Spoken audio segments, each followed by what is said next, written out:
welcome to a football podcast with myself, Christian Jack, and Stephen Caldwell. Today, we chat about a Super Sunday with 3 finals, the US Women's World Cup win, Brazil's 9th Copa America title, Jonathan Dos Santos' Gold Cup winner over the USA.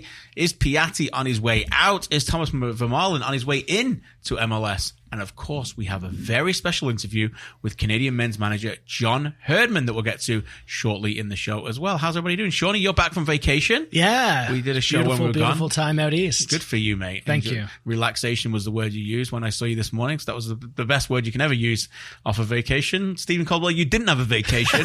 Your vacation has been spent calling many games over the last few weeks for TSN, which is why you're here, thankfully.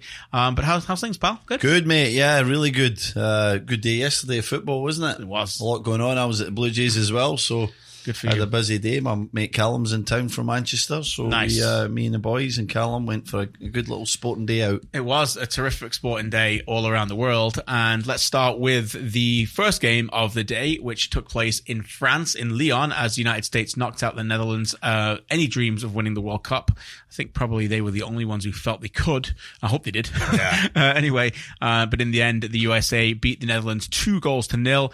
Overall, the tournament was pretty much, in the end, what many people thought. I mean, the Americans were actually better than I thought they were going to be. Yeah. I don't know how you felt, but outstanding. On the day, the word powerful came to mind for me when I saw the performance.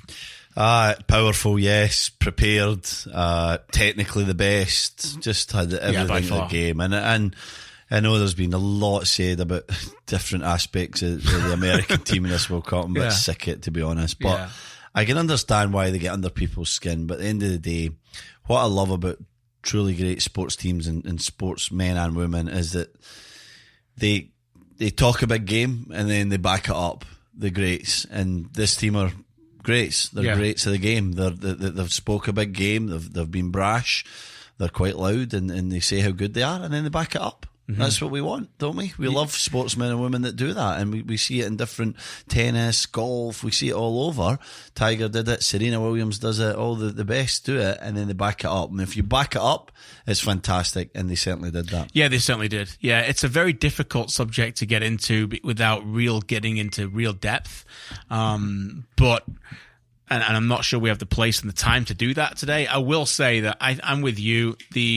Some of the storylines around them, it just became so tiring, and I just embraced all of them. For me, any kind of discussion is good for the sport. Okay, when they're not in the limelight enough, get them in the limelight and talk about them. I don't care whether you're talking about the political stories of Megan Rapinoe. I don't care. Yeah. Just let people talk about it, because that's making these people get into a spotlight where they're obviously stars. Of course. And what people need to understand now in 2019, the NFL realized this a long time ago. The NBA have been the biggest believers of this for the last 5 years, is that you and we talk on this podcast a lot about the X's and O's, about what goes on the pitch. Yeah. But I think a lot of things in modern day life around sport don't do that. And you think about what's going on right now with the NBA and Kawhi watch and the amount of superstars that have moved every single month of the last few years. People are obsessed with that, but they don't watch all the games. They don't watch. No. They're not going to go watch the Clippers in November, for example. But people are so obsessed with this. But my point being is that these people transcend the sport. They're megastars.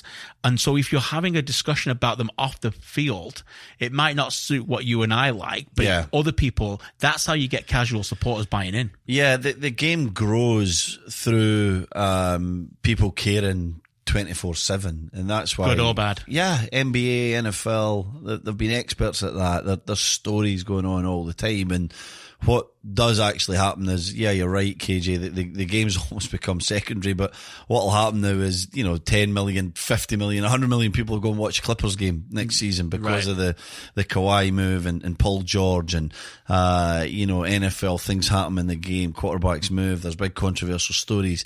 Everybody's watching the games because of that, and then your love of the game grows. And it's the same with women's soccer. These girls have been very frank and very open with a lot of subjects out with the game of football. They've become celebrities and personalities for their outspoken words, the way that they look, everything that goes on with the game. But the point I'm trying to make is it's fantastic. It gets people interested. They're on the front covers of magazines. They're at the top of newsstands. But then they go and deliver on the field. And so anybody who hears about these girls and women playing with the US, they want to go and watch the game. Yeah. Then they see them play on the field. I mean, they were absolutely sensational. Some of their play was just terrific. Some of their players, I loved Dunn at left back. I thought she was amazing. She was. Rose Lavelle is an outstanding player. I'm sort of keeping away for the Alex Morgans and their opinions that we all know. We know how good. Although they are. I actually think Morgan's underrated. Yeah, I think her overall game, her presence is huge, isn't it? Strong. Yeah, she really is. The work that she does for the team and her presence is absolutely huge. She maybe doesn't look as fluid as other players, but she is very important for her team, and overall they just the strength and depth as well. And the argument was there that they could have maybe played two teams that got to the final. You have to think that might have been the case. They were amazing. They were a brilliant team to watch and full value. You and I are completely impartial guys on every part of the game, every team. And again, forget what you think about them personality wise. It's about what they do in the field, and they're the best team by a mile. And I actually applaud them for generating those kind of storylines and facing them head on. I mean, we live in a world now where you can't have it both ways. We're in the media, and I'm not in this World Cup because I wasn't asked to work it, but I'm in charge of trying to get things out of people in that industry all the time. And if we just everyone turned into a robot and didn't want to share any kind of views on anything, then it would be a pretty boring world, mate. Yeah, you know what I mean? I'm a little bit different because I'm an ex-player, and so I'm a bit more of the traditional, don't talk, just play kind of thing. I get that. But I understand, why you say that, and obviously on the other side that I'm on now with you, it is great when you have stories, when you have things to talk about, and it's not just about a robotic player on the field. So, yeah. This is not a political show, so we don't want to spend 10 minutes here on whether they should have said this or did that. Or no. I think sometimes they're a bit too outspoken, but again, I just want to focus on you can say what you want when you perform, when you deliver on the field, and that's what this team does, and that is hard because you're basically asking everybody scrutinise us, watch us, hate us, love us, whatever you want, have such polarising views on us as a team. And you're taking on all that attention and publicity, and then you're delivering. That is exceptional. And that has to be recognised. And I loved watching them. And like I said, some girls I knew, some girls I didn't know. I'm going to keep an eye on a number of them. Dunn was superb. Best left back by a mile. Just loved the way that she played, her tenacity, her agility. She was a fantastic player. Yeah, and you talk about people getting to know these girls. I didn't keep a tally on it, but by all accounts, literally thousands and thousands of new followers on all platforms, of Instagram and Twitter for a lot of these people. And meanwhile, probably the best player in the world, Ada Hederberg, is pretty stagnant at 85,000 on Twitter right now. So that's an example of where it goes right now. And Hederberg's she is pretty outspoken as well. Of course. But that's where you have to come into things. People don't understand that when you speak in an English language speaking country and it's all dominant by what they're saying, that is the advantage of the United States. It is an advantage. It can be a hindrance, but it is a superior advantage and this is why I don't like sometimes people in the media just making a very straight line between A and B and saying they're only this way or they're only brash and arrogant because of their nationality. I think it's very, very dangerous. Very dangerous indeed. And they have been given advantages and they've taken advantage of that. I've actually interviewed a couple of these players on this team in the past, and they are I'm not going to name who they are, but they are not like that at all. So some of them are like that, but like anything, you've got to be careful with generalities. You've got to be very careful. I know what I love what this group does. They do it as a group. They talk as a group. Yeah. There's never ones and twos, and there never seems to be any split within the group, US women's soccer. And I think that's really important. I think, the head coach, Ellis, is a big part of that. But I do love how everything comes out of the kind of the spokeswoman of the group, and I think that's absolutely critical when you think about Hederberg, who's probably on the same kind of page and the issues that she's speaking about. She's doing it on her own. She doesn't really have the buy-in from her federation. She doesn't really have the support from her players. So I think, and again, the US do it and then they play. Yeah. Herdman did it and stopped. She should have been at this World Cup. She's made a big mistake here, in my opinion. You just talk about her followers, KJ, and the presence that she has, and she should have been at this World Cup. She should have been showcasing alongside the Sam Kerrs of the world, and other players who graced this World Cup for a week or two, or the group stage, the last 16, the quarterfinals, and then they came and they went. Everybody played their part in what was a tremendous event. Again, took the women's game to another level, and every year, or every 4 years I should say, the Women's World Cup just seems to get better, more professional, better quality, and I'm enjoying it, and I'm looking forward to 4 years' time. Final thoughts on it before we move to Mexico versus US. The next host will be announced March 20th, 2020 for the next World Cup. Megan Rapinoe was Golden Ball winner, Golden Boot winner, no arguments with that. Without question, the best player. My final thoughts are that there's a lot of comparisons to the women's game towards the men's game and what they need to do more of. All I would say is that I think they have a blank canvas to do what the hell they want. Yeah. And you copy everything in the men's game, be very, very careful. I think they have an opportunity to make things very different. Yeah. You don't necessarily have to have a World Cup every 4 years. Why not have one every 3 years? Yeah. Why not have another big tournament next year? Figure it out. Why do you need a 24-team World Cup? Just because the men used to? Why do you need to do it in that format? Yeah. You can do lots of things that other sports do. You can put the best teams in one group and say 3 out of the 4 qualify, so you've got them all playing to an elite level. Yeah. And you can put the Thailands and the other ones in another group and figure that out. Yeah. Open the wide scheme of things and think differently. Yeah. Don't be slaves to FIFA. I know that they will run your tournament, but that's where you need to do now. They have a big say in the game. Move forward and don't copy everything the men's game doing, because the comparisons will never go away anyway. Do what's best for your sport, not what's best for men's. Yeah, I think that's very interesting what you've just said there, and to be sort of a little bit different and try some things that are a bit unique. To me, the real growth of any sport in the women's game will come through the domestic leagues. We've saw great surges in England and in France and in Europe in general, with some big clubs putting in some good money into their women's programs, which is exactly what they should do. Yes. I think we need to get a little bit of a surge in North America. I'd love to see some Canadian teams play in the NWSL. I hope that comes, or indeed a domestic league in Canada. I don't know how possible that would be, but we need some domestic teams within Canada that are playing within this league, and NWSL has to get better. Otherwise, more and more of these girls are going to leave for Europe earlier. They're going to miss school. They're going to have a year of school. They're going to go right to PSG and Bayern Munich and Man City and Arsenal and all these Lyon, all these teams that are really developing their women's programme. That to me will show us the real growth of the women's game. If these domestic leagues start getting 10, 15, 20,000 coming to games, and they become the best players in the world are in Europe or in wherever, then I think the women's game will go to another level. Carmelina Moscato, our friend, was on TSN's World Cup coverage, and she taught something about that herself. And Superb. She was brilliant, by the way, on that as well, and talking about how important it was to make sure that they don't lose those players between 17 and 21 as well. So go out and check that out. Later in the day, the United States didn't win a final in the CONCACAF Gold Cup. They lost 1-0 to CONCACAF powerhouse Mexico, as Tata Martino finally won a regional tournament after coming so close in Copa America. Mexico beat the United States by 1-0, a goal by Jonathan Dos Santos in the 72nd minute. In the end, you and I were messaging each other during the match. Half time, I would say that the United States were the better side. Yep. They certainly missed their opportunities. Josie Altidore had a golden opportunity inside 7 minutes to put the ball in the back of the net. By the way, I thought Ochoa was outstanding on that play. Magnificent. Outstanding. He had an injury. Did you read that today? Yeah. A doctor injury. Couldn't kick it out with his right foot. Tata convinced him to play. Right. I never noticed. I guess he just took every goal kick short or with his left. I knew that they were talking about in the second half. There was concerns about him because the sideline reporter had admitted that he'd heard that he'd been injured. Yeah. But even in that play, what a goalie. You're surprised he's not played it. I know he's played at a great level, but I know in France. He's so consistent. 2014 World Cup, he was one of the best goalkeepers as well, and people talked about it then.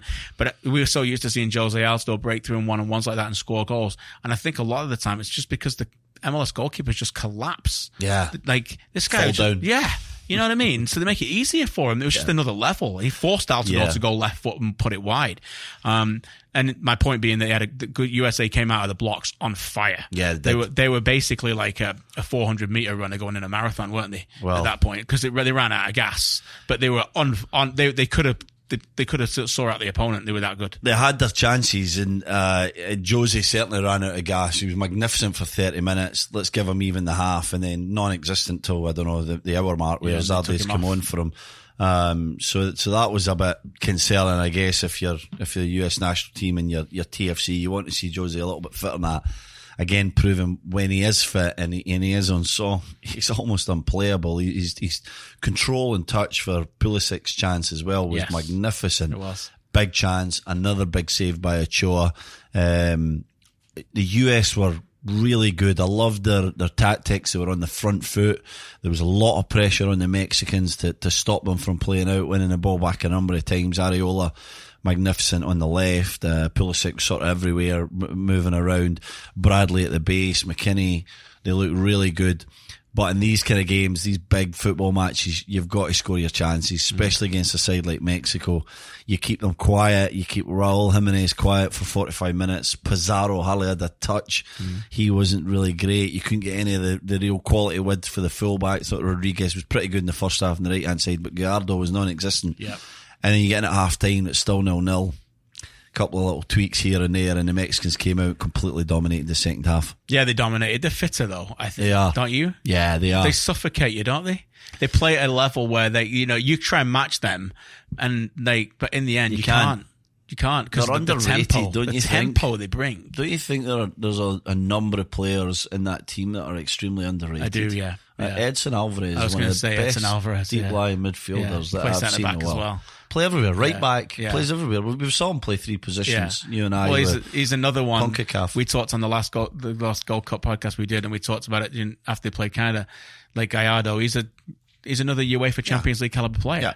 You know, and then Herrera's not even there. He already Pizarro. is. Pizarro absolutely is. Diego Lainez not even there. No, exactly. Lozano not even there. Right. You know, Raul Jimenez was excellent in the Premier League all season. Was a great build. He was top scorer, was he? He was. Tournament? Yeah, we picked that man on the show actually. Yeah. Not that was difficult.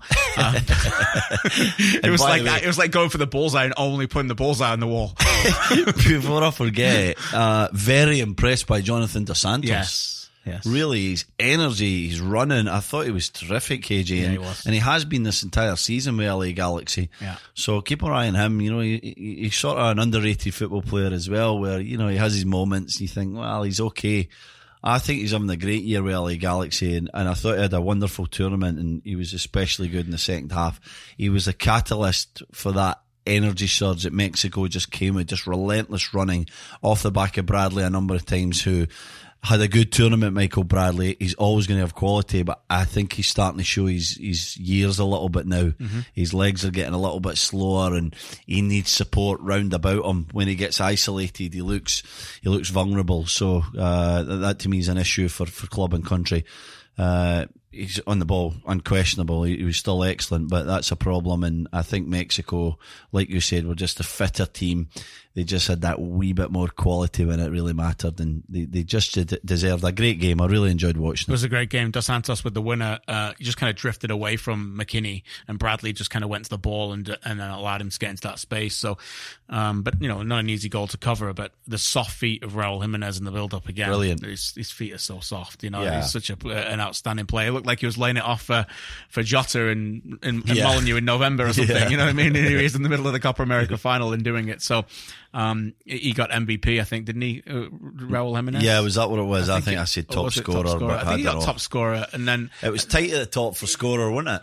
David got top scorer, right, so I think Raul Jimenez got MVP. Yeah, so he got the golden ball. That's what I meant. Sometimes the ball and the boot, you know, get mixed up. I mean, I'm not a big fan of individual awards and big tournaments anyway, as people understand in the past. Next tournament is through 2021, and again, most likely in the United States, but the amount of crowds for the Mexican games comparable to the United States games just shows you who's really interested in these matches. And of course we will get into the Canada game, the Canada campaign coming up shortly with Canada boss John Herdman. Before we get there, let's finish off with the third final of the day. Brazil beat Peru by 3-1.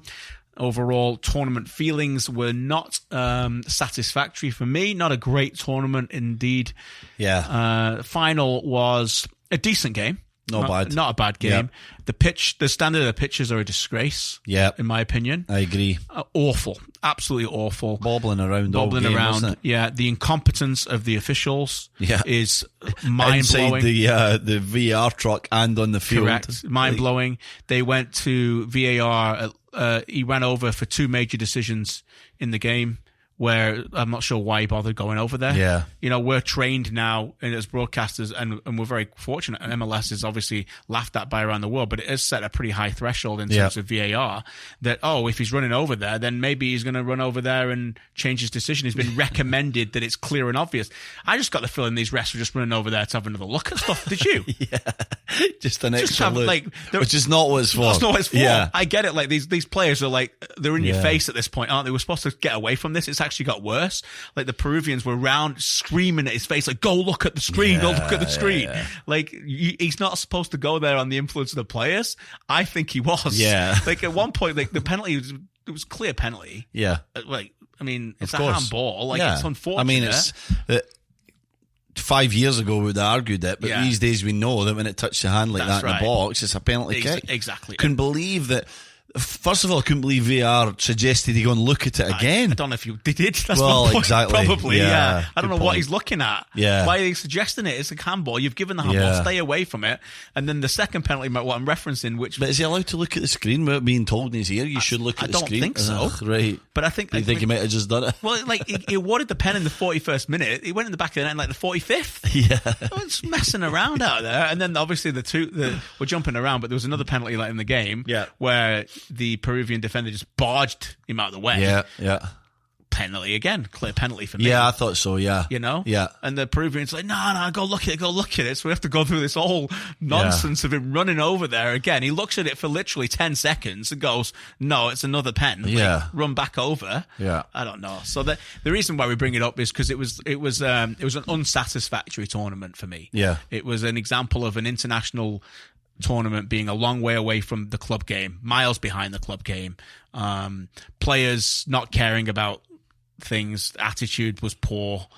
The overall refereeing was bad. There was a lot of stop-start, but to turn it to a positive, I thought it was very, very fitting that Brazil won something without Neymar. Yeah. Did you? Yeah, I did. Because we've said for a while that Brazil, we watched in the World Cup last year, actually, take Neymar off, they're probably a better team. Yeah, we said that. Team. Yep. And there he was in the stands, and he wasn't on the field.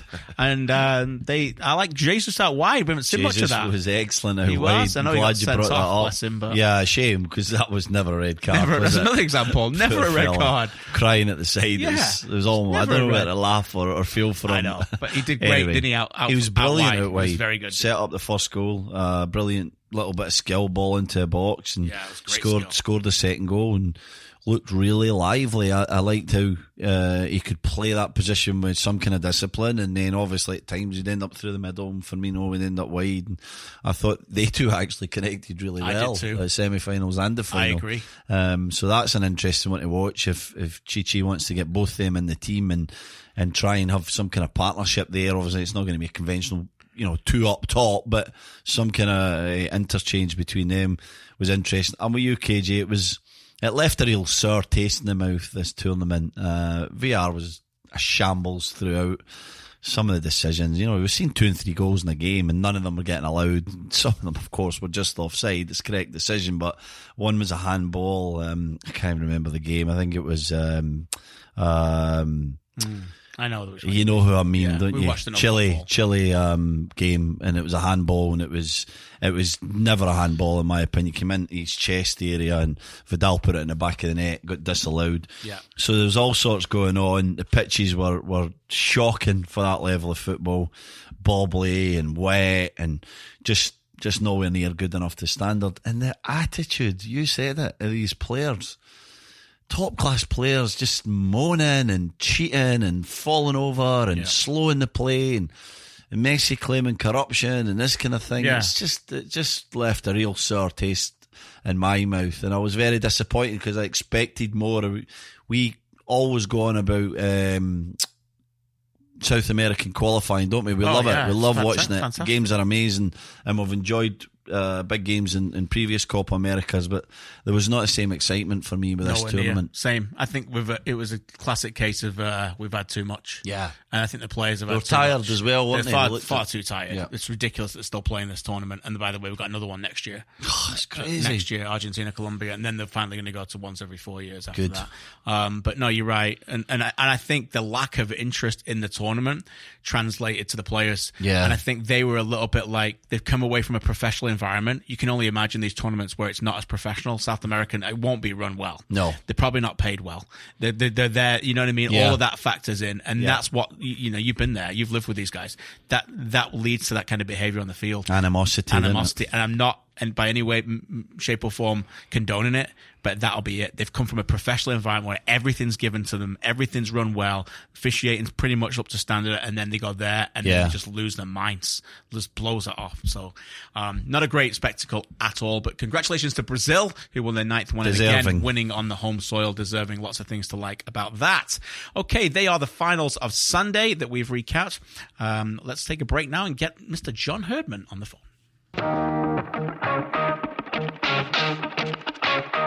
Okay, now we're delighted to be joined by Canadian men's national team head coach John Herdman on the phone. John, you're here with Christian and Stephen. Thanks for your time. Before we get to some of the questions around the Gold Cup, it's the first time we've had a chance to talk to you since preparing for the quarterfinal against Haiti. We do want to thank you publicly for being so gracious with your time with us during that time as broadcasters for the rights holders for the Gold Cup. You were very good with your time. You didn't need to do that. So I did want to start with and say thank you, first of all, for that. And with that, it is about, I guess, 9 or 10 days since we've had a chat. How's the last 9 or 10 days been for you, John? Yeah, it's been a bit of a roller coaster of emotions from getting back with your family after 6 weeks away, dealing with the immediate sort of aftershock of the Gold Cup quarterfinal with players and staff.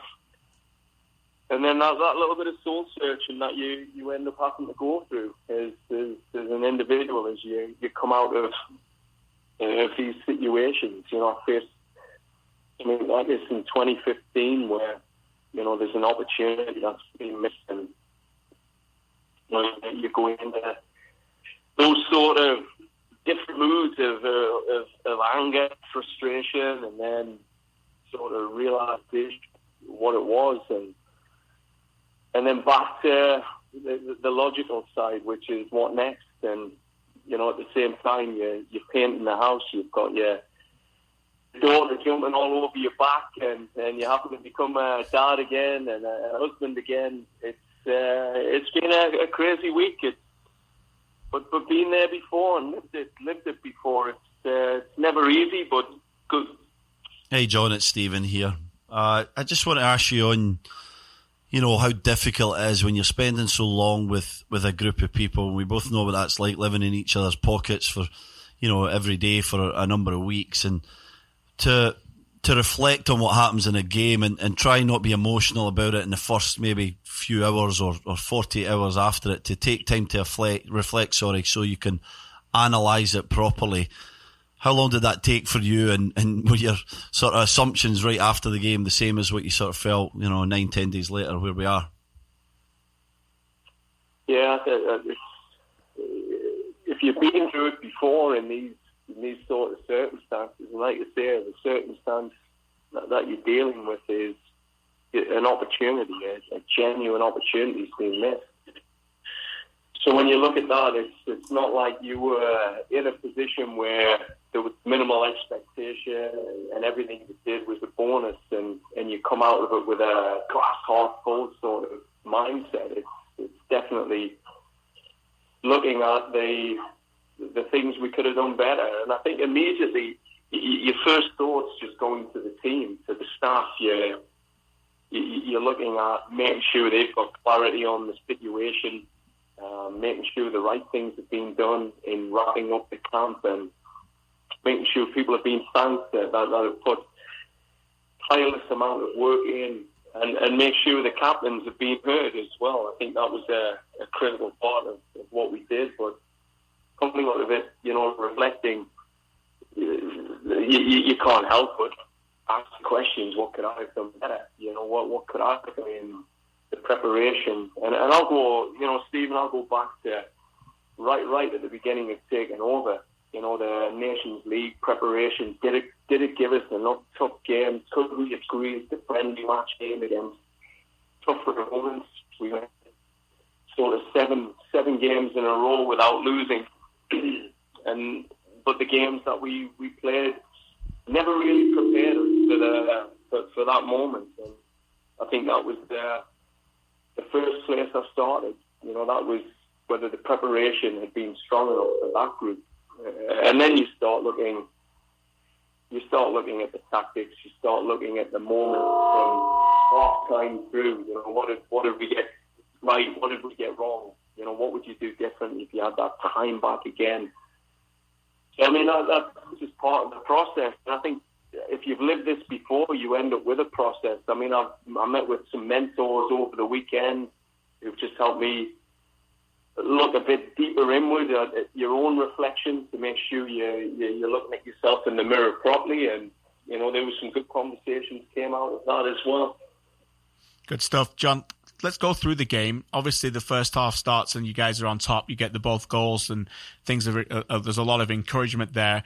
There was a lot of chances, though, by Haiti in the first half that you probably would have looked at and thought, well, not a lot of chances, a few chances that you thought were a little bit alarming. How were you at the time analysing the game, and how did you feel about it at half-time in terms of what was to come? Well, I think we knew it was going to be a tough match.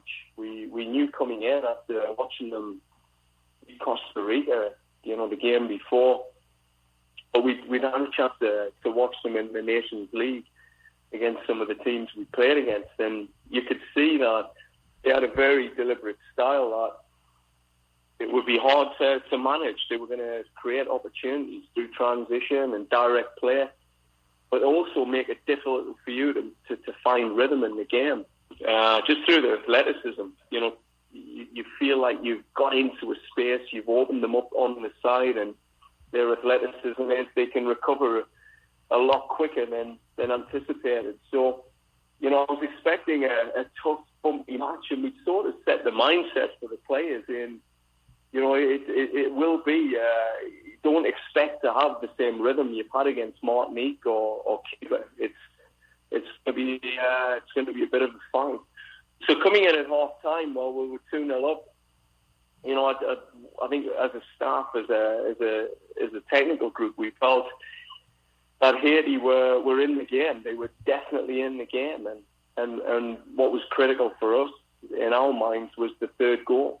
And I think when you're 2-0 up, and we addressed it at half time, the 2-0 scoreline, we opened the door to let them in.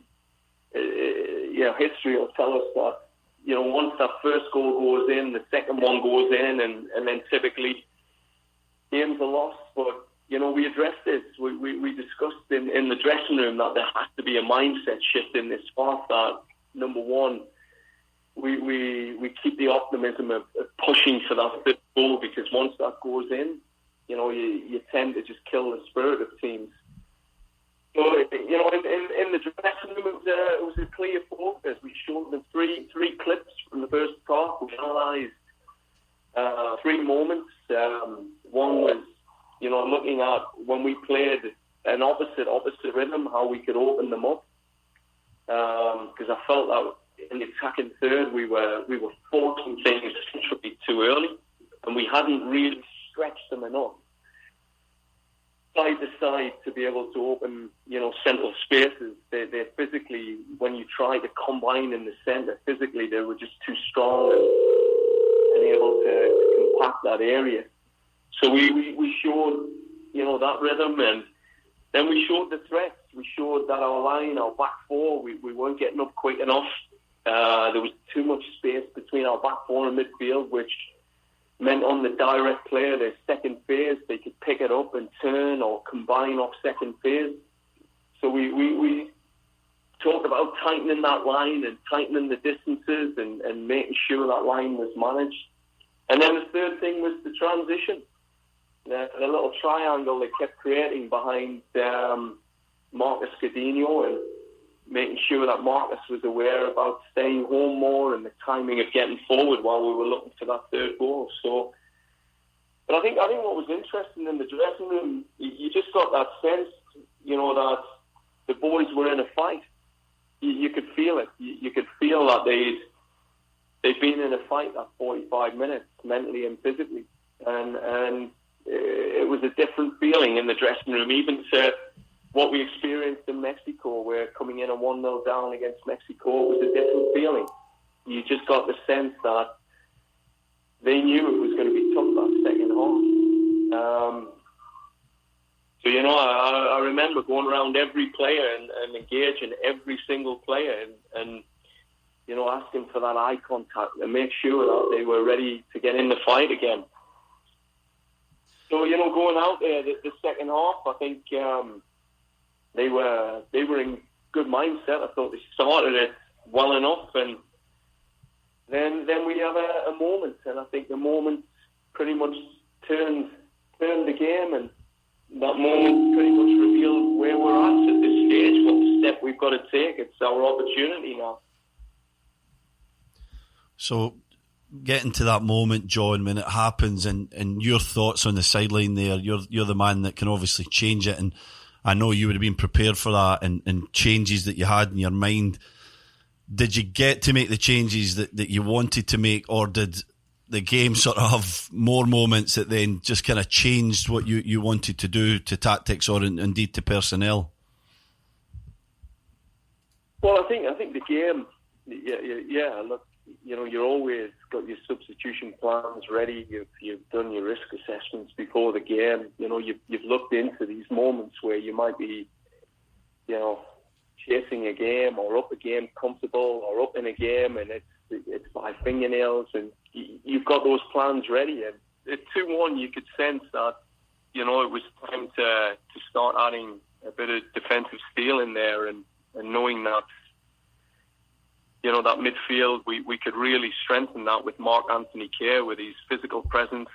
The guy's 6 foot plus and has a very combative style, but also to bring Osorio out with one eye on making sure he was rested for Mexico, which was a 2-day turnaround. So in that mind, bringing Mark on was to just try and bring that little bit more steel to the midfield and strengthen that part of the field. But also we shifted tactically in that moment to 4-1-4-1. So, we wanted to get a Tiba closer to the two centre-backs and put an outright screen in there that give us a chance then to pick up more of the second phase, because they hadn't changed their rhythm coming out in the second half. They were still direct. They were still making sure that we were having to fight for everything in second phase. So, we thought putting a Tiba in there would be a good solution. But what we learned in the sort of 5 minutes after that is the team were just rocked. I mean, you could really sense from the sideline that it was almost like they were in a panic. The composure had been lost, and we just seemed to completely lose a rhythm. Whether that was attacking or even the decision making around, the height of our line, it looked like we were out of sorts. So in that moment, we were on the bench, and you're trying to analyse, is it a tactical thing or is it now personnel? And that moment, we had Sammy Piatti ready to come in. And he had his piece of paper in his hand and ready to come in to put Sammy in that holding midfield role, and then to put a Tiba into the midfield to bring Scotty Arfield out, and pretty much to try and secure the midfield and the structure. Because Sammy's that type of player that you have him, Tiba, and Mark Anthony in the midfield. You're going to win the majority of second phase. So for us, it was, we were within seconds of being able to put Sam in there, and then the penalty. So these are moments in football. I mean, if I had my time back, maybe I'd have I'd have got him in a fraction earlier and slowed the game down. But it's just, these are the moments you just wish you could have back, and they don't come. That's the big learning for me, I think, on the sideline. Just, I'm not sure, whether you could have done it any quicker or you could have made these decisions or there was better decisions to make, but I know in our minds these were the right changes to make at that time. And the minute that second goal went in, Piatti had to sit down, and you're back in at 2-2 and you're looking for goals again. You're looking for that third goal, as well as trying to manage their threat, which was definitely in transition and direct football. John, we want to talk to you about Alphonso Davies a little bit. Now, here on the podcast, we're big fans of Davies playing at left back right now for Canada, and then we seem to be in the minority a little bit. We've taken some hits ourselves on that. But you picked Alphonso Davies at left back in that game. We felt the front three deserved to play in that game, but we'd like to hear your opinion on what you like about Alphonso at left back, and then maybe just talk us through as a true leader of men in that very difficult situation, how hard it was, or what went through your mind to eventually bring off Cavallini and push Davies forward when you're chasing for the game.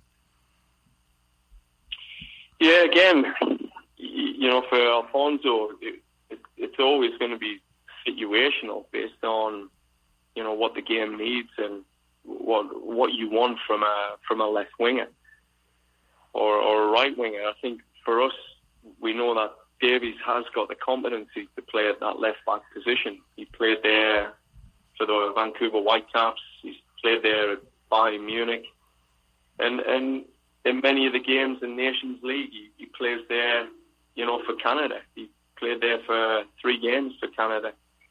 And I think when you look at Alphonso and the tactics that we employ, we get our fullbacks high and wide. And that relationship with Jonathan Osorio on that left-hand side, Osorio moves well to create those exchanges where Alphonso ends up being a winger.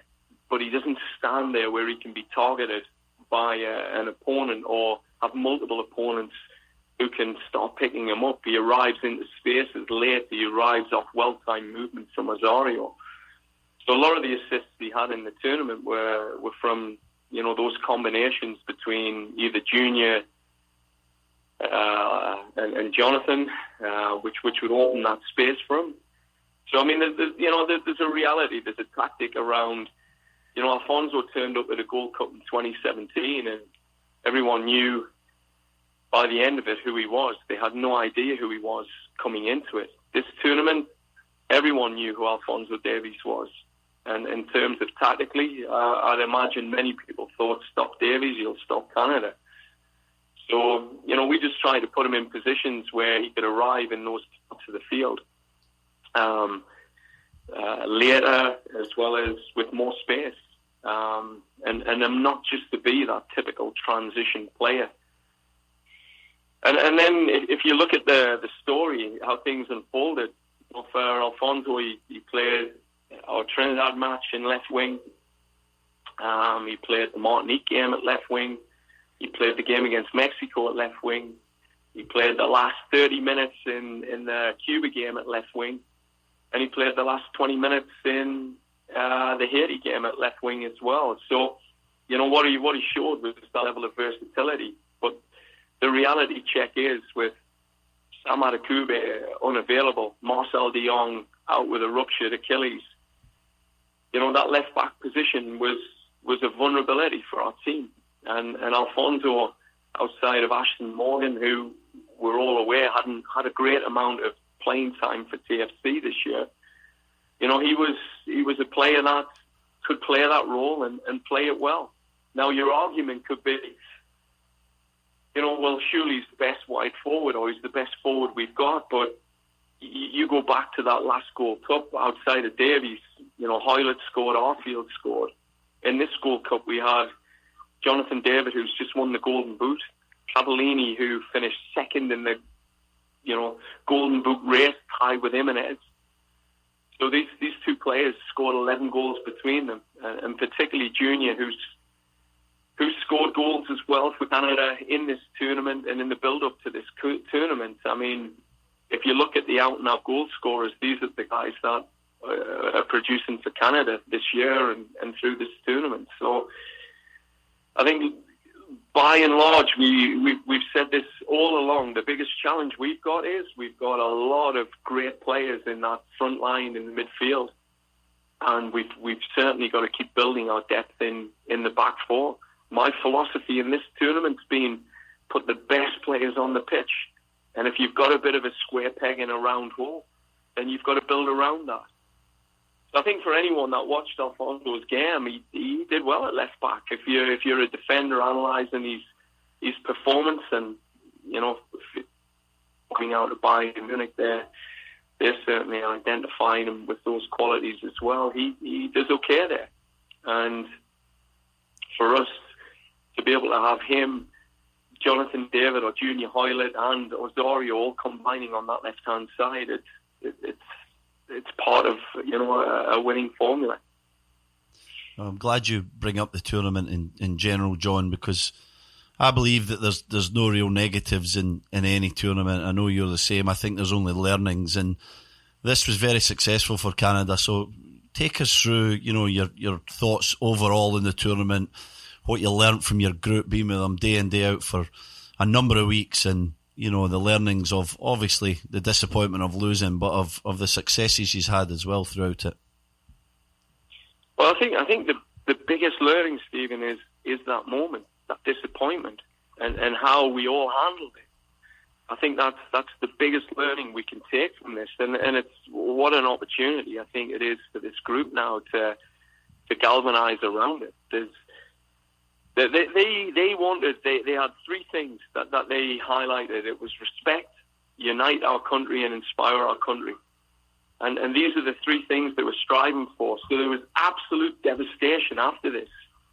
But I think the players, they were able to rally around back in the hotel and get together and bring it to some closure at that point, because I think for many of them, they realised that they put a hell of a shift in. They'd worked hard as a group. They pushed each other. Culturally, they've stuck together for nearly 6 weeks, and the bond was getting stronger between the players.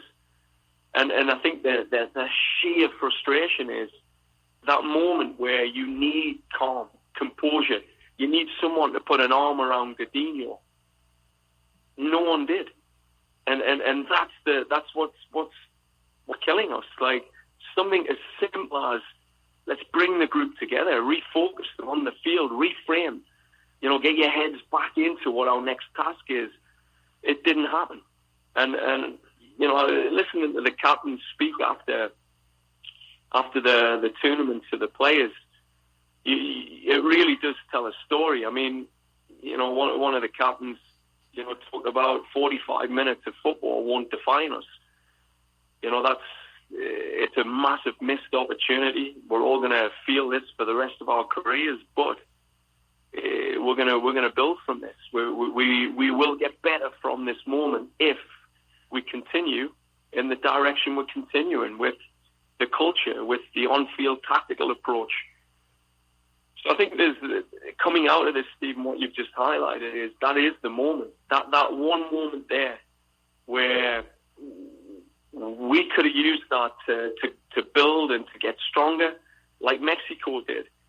When we pull that goal back against them, and you can feel momentum shifting, they're able to rally around that and find that next gear. And that's what Canada's got to do, because I think we all know, we're all consensus. You look at all the results in this tournament, from Jamaica to the USA to Mexico to Haiti, everyone's there. Like, everyone's almost right in that fight to win a tournament within one goal. So it's these moments that make massive differences. And we've put a lot of work into the culture and building a strong foundation so players can be themselves and perform. But that's a piece of the culture that's not there yet. And we have to build that. And I think we'll only build it by playing tough matches, not USVI, not Dominica, not French Guiana at home. You know, those tough games like we had in St. Kitts where it's tough. You know, that's what we've got to make sure that we have more of those matches. And we've got the games against USA coming. And certainly, you know, part of my reflection and the planning will be to target more games in those windows, and to really try and push to have those extra games. Absolutely fascinating stuff, John. Your insight is tremendous, and you've shared a lot with us. Before I do let you go, I was going to ask you about the Cuba USA games, but you just highlighted that, so maybe I'll let you go with this. We still don't know officially whether it is Atiba Hutchinson's final time playing for Canada, but just what was it like having him around the group and having an opportunity to work with Atiba during a tournament setting? Look, my advice to you is to get him on your show. I mean, this guy is as solid a human being as you're ever going to meet. He's never too high, never too low. He can really bring clarity to people in moments of adversity. And I think that moment at the end of the game when we brought the team together and he said some words, I mean, just what a human being, first and foremost. And he's seen everything in football. He's experienced almost everything. But what he said is, this is the start for this team. He feels it. He genuinely feels that this team and this country are right on the cusp of making it, and he wants to be part of that. I can tell you, I don't think it's his last game. He said he's not enjoyed his international football as much as he had in his whole career as he has this last year. He loves the culture we've created. He enjoys what we're trying to achieve and clarity on what we're trying to achieve. And I think you'll see Atiba back. And I think from the performances, you can also see he's still got a lot to give to this country. So, you know what, my advice, Christian, is Stephen, get him on the show. Ask him some questions. Get him to talk about how we felt about Canada and where we're at and where we're going. I think he's a guy that believes that we can still get places, and we still are going to. And as I've said, he sees this moment to learn from and take us to the next level.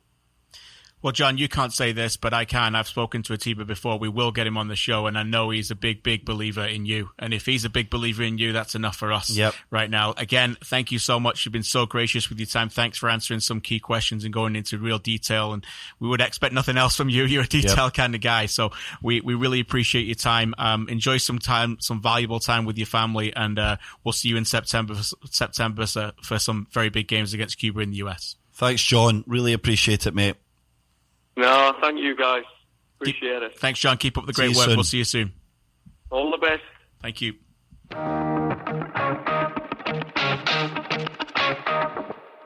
Fascinating stuff from John. Yeah. Absolutely fascinating. Very honest. Very honest, yeah. And then we asked him the questions, and hopefully many of the listeners wanted to hear.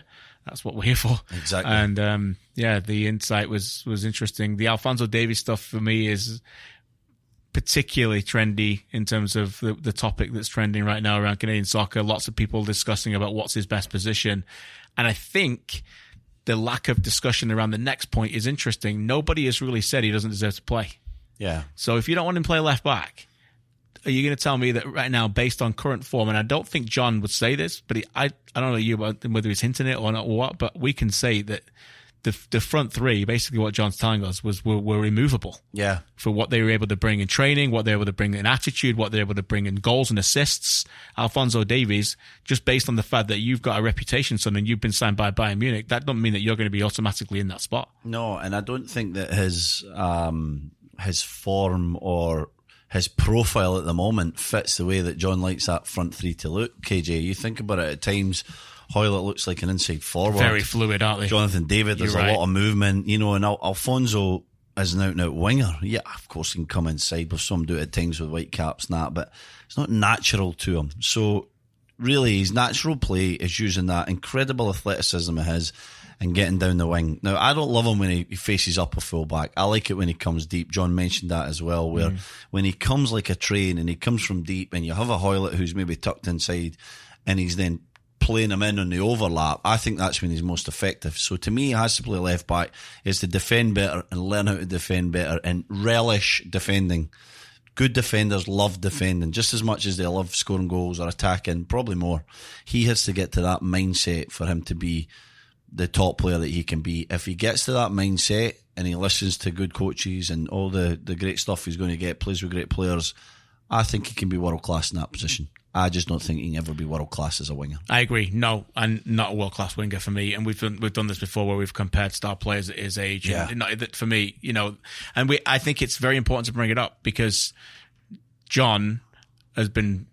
Some people have given him a lot of stick since the tournament. Yeah. Why would you play your best player at left back? My point is, he's not his best player right now. I agree. He's not his best player, and we need to change our mindset. And whether that's changing a mindset negatively towards Alphonso or the opposite way of more positive around the other players, why should he automatically walk in the team just because Bayern Munich spent 20 million on him when you've got a Premier League player on one wing, one of the best young players in Canada right now who just won the Golden Boot in the other one, and another guy who plays as a 9 and does it very effectively. You're not going to play in his position anyway, so he's almost out of the conversation. Yeah. But you can't take the other two out. So that's a conversation we need to think about. He's quite lucky in a way.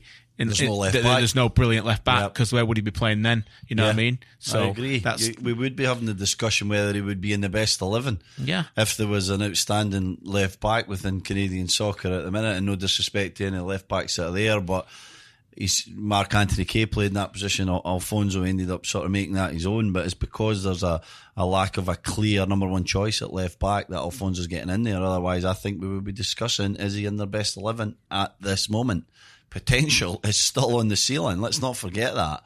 But you got to do your talking on the pitch. This has been a theme in this show, and Alphonso Davies not done enough of that. He's not been on the pitch enough in Bayern Munich, and he's not done enough of that at this Gold Cup. So he's got a big summer ahead of him, KJ, to prove again and again to the doubters and the people that love him that he's capable of developing his game, getting better, and being consistent on the field. Last one from me before we get to Shawnee for the headlines.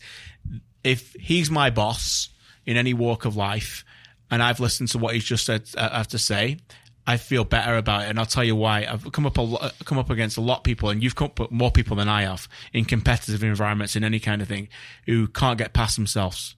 They didn't do that in that interview. He could have, but it's raw. It's raw for Canadian soccer fans, let alone the guy who stood on the side of the field. It's raw right now. It's still just happened. Okay, these wounds are still open, but he already came on and admitted mistakes. He came on and he was open and with his discussions. And that's all you can ask, is it show a bit of a human side, not hang out behind words and PowerPoint presentations and just say, this is what we're doing and this is we're sticking. He showed an emotional side of him to him. And I think Canadian fans, hopefully, have listened to that, can bring tremendous respect to him for that. I thought it was really impressive. I do. He took responsibility. Any great leader does that. Accountability, humility, all the words that we band around when we talk about great leadership. And John proved all of them there in that discussion. Now, he's got to then go on and prove that they've actually learned from these mistakes, and he makes better decisions, the players make better decisions, and everyone prospers in the future. That's the facts and the hard task being a head coach and being the manager of the Canadian national team. But the first start of that process has been done by John Herdman. He's assessed it properly, things that he liked, things that he doesn't like within the team setting, within a situation where you're under real adversity, and also individually, what he liked from players mentally, physically, positionally. And I think that he's going through the process in the right way, KJ. Brilliant interview for me, really honest and open and ready for the future. I still get that sense of optimism from it, which I love. You can see why players buy in, can't you? It's not doom and gloom, is there? It's this is what happened, this is what went wrong, let's look forward. He said my favourite 2 words, what's next? It's always about what's next when you're a high-performing athlete or coach or whatever it may be. What's next? How do we learn from that experience, good and bad, and take it forward to what's next? And I think this team are on the verge of something really good. It wasn't a great night, we know that, but they're on the verge of something really good, and it's only going to be successful from here on in. Yeah, exactly. What's next? And let's hope what's next for Atiba Hutchinson is, it sounds like, maybe another Canada game. So some good news there as well for future guest Atiba Hutchinson. Over to you, Shawnee, for some headlines of the week. Speaking of another bright time for Canadian soccer, Canadians in MLS. The Vancouver Whitecaps lost 6-1 to the LAFC this weekend. First of all, where do we think the Whitecaps are in their rebuild right now? And then secondly, is anyone going to even come close to LAFC this season? They currently score 2.63 goals per game. Well, LAFC, no one's coming close to them. If they can carry on this form and keep everybody fit, they will be your 2019 MLS Cup champions. And where are the Whitecaps in their rebuild right now? They just signed Ali Adnan to a DP contract. Yeah. So that's positive if you want to keep players around. I'm not quite sure if I would have put that money towards Ali Adnan. Maybe we'll just save that for another take, for another show. To answer your question right now, I think they're struggling. They're very deep in games. They're nowhere near the level of the technical quality. We've used the theme. I certainly have used the theme on this show in the past. MLS 1, MLS 2. This is a clear example of a top team in MLS 1 versus a bottom team in MLS 2. That's just a fact. They are nowhere near LAFC in terms of recruitment, technical players, money spent, all of that. And it doesn't look like there's any signs of them getting close to them. So whether we evaluate the Whitecaps solely on their games against LAFC, that's very harsh. Yeah. Even though, by the way, their Twitter handle would have liked to have done that because they were consistently reminding everybody this year that they were the only team to beat LAFC. Side note. Anyway. But no, for me, the Whitecaps are who they are. They're going to struggle to make the playoffs. But LAFC are your favourite team right now. Favourite team ever in MLS. They're absolutely incredible. The football they're playing, scintillating. It's fun to watch. Got great players in every position. Interchange, movement, grit, determination, relentless. Could go on and on. Nobody's beating LAFC this season. They're going to win the Supporters' Shield, and then they're probably going to have every game. Well, they are going to have every game at home until they get knocked out. And I would be completely shocked if anybody goes into Bank of California Stadium in the playoffs with that atmosphere, the way they play in that park, and beat them. I would be amazed. That's the word. Whitecaps, disappointing, I have to say. I like Marc Dos Santos, and I know he has grander plans for this team and big ideas, but they're really stuck in a position right now. They don't have enough quality. They're far too deep in games. They're surviving. They're hanging on. They can't get their best player in the ball. They can't get him in the game. He's good when he's good, but he's been way too hit and miss for me. And we heard some great things about how sensational he was going to be in MLS. Don't see enough of it, and I see a team there who have no real identity. I don't know what their game plan is, but to maybe get a goal and then try and defend for the complete 90 minutes. And that to me is not progressive football. It's not the football we were promised by the Whitecaps when Marc Dos Santos came in. And I think they're going to have to spend substantial amounts of money, and they don't have substantial amounts of money. And so making a left back a designated player was silly in my opinion, even though he is a quality player, and if he gets really fit, he has the potential to be the best left back in the league. I wouldn't have wasted that money on that, because they need quality in higher areas if they're going to play better football. Otherwise, it's going to be a grind the entire season. Completely agree. Oh, and by the way, Edward Eto'o isn't an all-star. That's ridiculous. What a disgrace. Can we just send the whole LAFC team to represent MLS? They might beat Athletic Madrid in a pre-season friendly. It probably would, huh? That's the best kind of advertising for MLS. Have LAFC beat Athletic Madrid in a pre-season friendly. That'd be great. Eto'o's amazing. How is he not an all-star? That whole thing is a disgrace. They're going to struggle to keep a hold of him. You know what his cap is? I looked at it the other day because I know I had a good chat with John Thorrington in Vancouver, actually, at BC Place. They just signed him permanently this year, didn't they? Yeah, so he says we've got him for a cheap price. That's what he told me at the time. I didn't dive in to find out what that was, but it was released $493,000. Now, maybe for another show, we could get the salaries up and go through other guys in similar numbers and talk about their worth to their team. This guy's sensational. He passes forward. He breaks things up. He literally makes defence splitting passes, assists for goals. He does everything, and he is going to be on the radar of most big clubs in Europe, in my opinion. They're going to struggle to keep a hold of him. 100%. Like 21 years old. Amazing. Incredible. Similar question, but this time the Impact. After a quick goal from Anthony Jackson-Hamel, Minnesota beat the Impact 3-2. We're halfway point of the season for the Impact, but they should be happy with their current place in the standings, right? Yeah, I think so. They're a real yo-yo team. Yeah. Sometimes you see good signs and then they go back and forth and then they have big losses. Controversial loss, by the way, to Minnesota for those who need to check out the highlights. They are currently fourth in the Eastern Conference. They have played more games than most. I think they're 21. So I see them as a playoff team without question. And I just think that they need to do whatever they can to make sure they get in the top 4 to get that home playoff game, because they seem like a team to me that could get on a roll, and defensively they can be really organized. If Piatti gets back and is fit, they could do some damage. But if it spirals out the way pretty quickly, if they get a DC or an Atlanta away in a playoff game, away from home in a one leg, it could be done.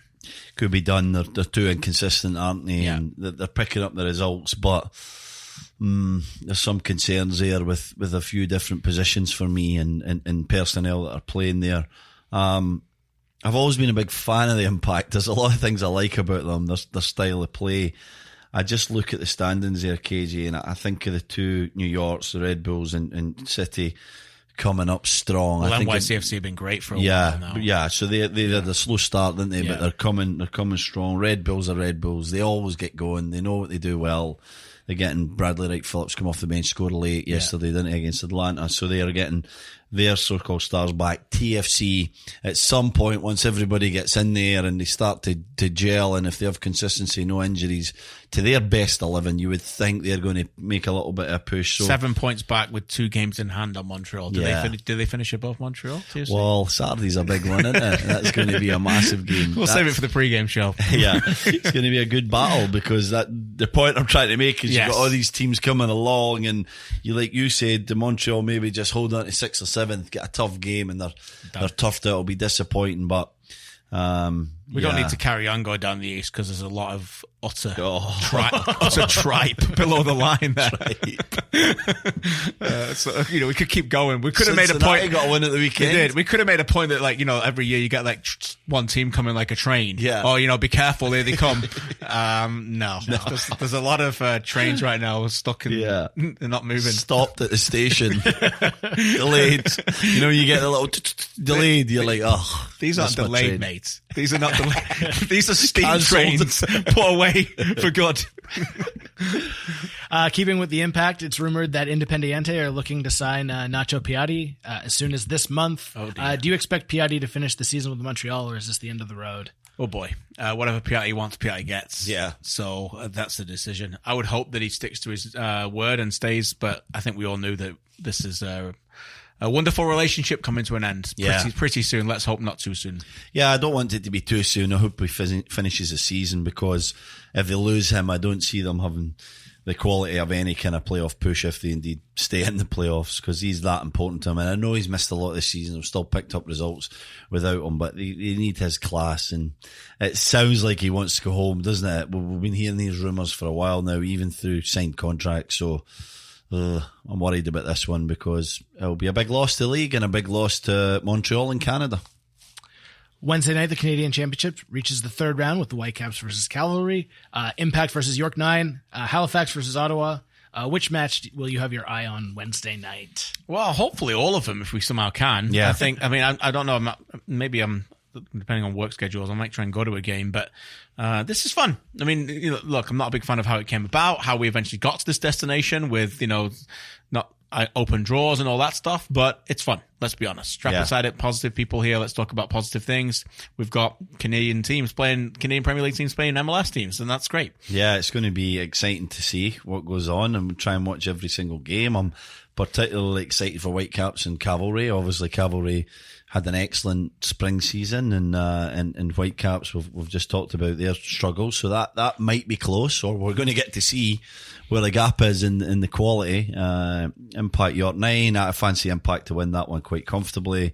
And Halifax and Ottawa be a good one as well. KJ, yeah. what do you think? I hope Ottawa are having a decent season. They are doing well. Yeah. Spoke to Julian de Guzman the other day. Had a good little chat with him. He's doing well and doing a great job there. So they had a tough start before a ball was kicked. So yeah, they've done okay. Yeah. I just hope. Well, hopefully we can gauge it fairly. Hopefully these three super teams in these rivalries bring some good players, because not just like play a bunch of kids, give it some respect. You're right, hopefully, because that would be difficult if they play all the reserves or something, but we'll see. Around the league, rumors have linked former Barca center back Thomas Vermaelen to the New England Revolution. Is this a good fit for the club, or is it a bit of a risk for the age? The Patriots have got Gostkowski. Playing for the Revs. He's going to play football on that turf? I mean, I think so. He's healthy prone. He's always injured. Yeah. He's an injured footballer who occasionally plays. He never plays football. I know, it's a shame. And he's going to go play on turf in MLS. He won't play. Well, it's not a good fit at all, but he's such a good player. I remember playing against him when he was at Arsenal. Player. He's incredible, KJ. Yeah. His leap, his quality, his left foot. But technical ability. I can't remember the last time he played 5 games in a row. Yeah. Seriously, that long. And, one thing to say you play for Barcelona, but he never really played for Barcelona, so... I'm worried about this one. The travel, the turf of New England, the difficulties that he's going to face physically, terrible signing in my opinion.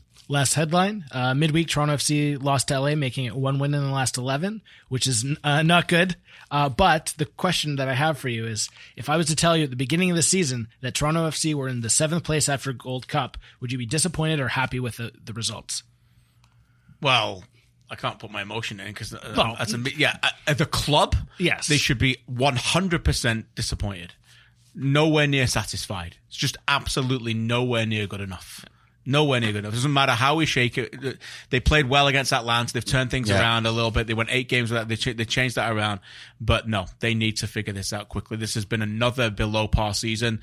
Last season we were told was an aberration. They needed to move people out the way because of some characters in the dressing room. They needed to alter their focus, and they've struggled to keep people people not injured. Yeah. And the recruitment, again, has to be said, hasn't been anywhere near good enough. The players that have come in, they know that now, and they're trying to make up for that. But no, there's no way that Toronto FC as a franchise should ever be satisfied for being last place in the playoffs. And this notion of anybody in MLS saying we need to be just a playoff team, it's a cop-out. It's not about just becoming a playoff team. You can't just become a playoff team. What are you doing every single week for your players, for your fan base, and an organization as you represent that crest to sustain excellence? The playoff thing shall take care of itself. 7 teams are making the playoffs. So if TFC get in the playoffs this year, it's not a success. It's about what are you building forward for next year, years to come, to generate that success of continued excellence.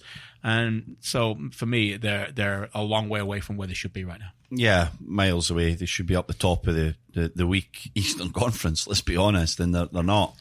They've been far too inconsistent again.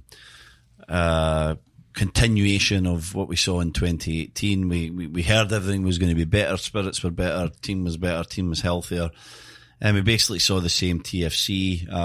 No real identity, an extremely embarrassing loss in the CONCACAF Champions League, and then after what was a surprisingly good start from our point of view, and we are paid to analyse teams and games and watch and look at what we see, and we were a bit surprised at how well they started. It's just been pretty poor since then, and I've liked the way they've been going in the last few games. A bit more direct, a bit more positive in the style of play, and I think that'll help them. And I do think they might get a bit better once everybody's back, if they are fit. A bit more tactical identity, right? They understand a little bit more about the shape. The wide players have helped. But. Yeah, the wide players have helped, and you look at Shaffelburg coming in. Of course, he's extremely raw, but he's given them that bit of presence, and Endo just running around has been good enough. So it tells you where they were. It tells you how disappointing that it was, just to see that, and people actually passing the ball forward instead of going square to the right, yes, back to the left, back to the right, and never getting an entry pass into a forward or a through ball or a shot at goal was just boring to watch. And I thought they were pretty poor against Galaxy. They were missing some players, but I want to see them being more positive. And I think Pasquale he's playing a position that doesn't really suit him, but They need to figure out quickly where this guy should be playing. What KJ. is he? What is exactly? Yeah. What is he? Where should he play? Because after an unbelievable start, it's been pretty average since then. He cost $10 million. He's on $4 million a year. I agree with you. It's been pretty average. So Greg Van has to work out the best position that he should play to get the best out of him, because at the moment, when I look around the league at designated players and what they cost and where they play, and I see what they're producing compared to Alejandro Pozuelo, and I think he'll get better when he plays with better players, but still not good enough at the moment for me. Great. Now moving on to Ask AFP. Make sure you use the hashtag AskAFP to send in your questions. We got a few, but we'll move quickly because we went long with John. But Raving Times asks, after winning the Golden Boot, which club do you speculate will be chasing after Jonathan David, and what kind of transfer fee? This is all pie in the sky. Well, a lot of German teams have been rumoured with Jonathan David for a number of weeks now. Transfer fee, I haven't seen anything signal, but what, 15 million? Yeah, maybe, probably. 10, 15 million for the age of these 19. Yeah. He can play on both flanks. He can score. He can play as a 9. Yeah. I mean, of course. Why wouldn't you ask for that? Yeah. Why wouldn't you ask for that? Yeah. You know, I mean, particularly right now with the inflation right now in the market is outrageous. And so again, it's gone again this summer. It's gone up again. So is there a need for his club to move him? Is it likely that he moves this summer? I don't think so. I just think that anytime a player starts making headlines that plays in Belgium, and it's going to be tough to keep hold of him. But, yeah, probably. Yeah, you know, but Germany's probably the best step for him, so. Isn't it? Yeah. Or maybe one of the big hitters in Belgian league, Anderlecht or someone like that. Drew asks, what Canadian Premier League team / fans are you most impressed with after the spring season, and why is it Halifax? It's Halifax, Drew, because you asked and I haven't been there yet, and I'd love to go. So I'll come. I'll preach to the converted here and just play to the crowd. Halifax is the one stadium I would really like to go to watch a game. I'd love to go. It looks fantastic, and it's obviously a great area of Canada. It's beautiful. It's done then. Podcast on the road. Halifax done. Brilliant. Get us in there. Quickly, Roger asks your thoughts on Shaffelburg in his first few games, and does he fit into the 11 with a full squad? I don't know how you can't play him there right now. At the moment, he has to play. They're getting a Tam winger. It's coming soon. Whether that's left or right, I don't know. Have you been saying that for like 9 months? Yeah. I'm not suggesting for a minute this is you this is wrong here. I just feel like I think it's done. We've been hearing for the club they're getting a Tam winger for... I'll check my phone. Let me see. No, nothing there. Tam winger. From a continent that's just at a regional competition. Anyway, it's coming, I think. But no, Shaffelburg has to play right now. And he's been very good. You know, hopefully the expectations don't go off the ceiling. Yeah. You know, just keep him what he is. He keeps his game simple. What I like about him, he doesn't try and do too much. He knows what he's good at. And that's the best thing you can do as a young player when you get in right away is don't overcomplicate it. Great enthusiasm when I've spoken to him on and off camera, and he's already feeling like he deserves to belong, and that's important. Yeah, good for him. And he seems like a very down-to-earth lad, very hard-working. I think that's great to see. I hope he continues like that. He's very raw. He is what he is, and his game will develop through training and playing and learning at TFC. But at the moment, I think his rawness is a breath of fresh air. I just like the fact he's out on the left. He's not trying to come inside and play in little pockets and all this stuff that we talk about way too often.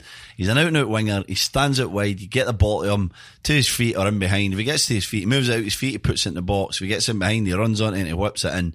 And it's simple and it's nice to watch, and TFC have needed it for a long time. So when we talk about their best 11 at this moment, he has to be in it because of what he provides, that thrust and that forward movement in behind. Jamie asked, when can TFC expect Tam signing? Soon? Yeah, sure. Ask the expert. The phone's it again. It's coming. Any text? No, not yet. Dan asks, what does the Canadian women's national team need to do to medal at the Olympics next summer? Qualify. They haven't qualified yet. Oh. No, I'm serious. They need to qualify. I mean, it's not a given. First, I'm not being sarcastic, but they need to qualify, first of all. Of course. That's important. And then they need to continue to build the team and obviously build off what's gone on right now. There's clearly European teams have all gone to another level. Olympics only has a short amount of spots for European teams, so the competition will be less than in the World Cup. Yeah. Germany didn't make the Olympics a couple of years ago, last time either. So the field is shrunk a little bit. So yeah, and hopefully the tournament experience that's served them so well there in the past will help again, and make sure you have a designated penalty to take. Yeah, I think they're one of the best teams, of course they are, and I agree with the points you made, KJ, that Olympics is going to help them because it's a different format from the World Cup, but I just want to see someone a little bit fresher about the Canadian women's national team, a little bit of change in philosophy, a bit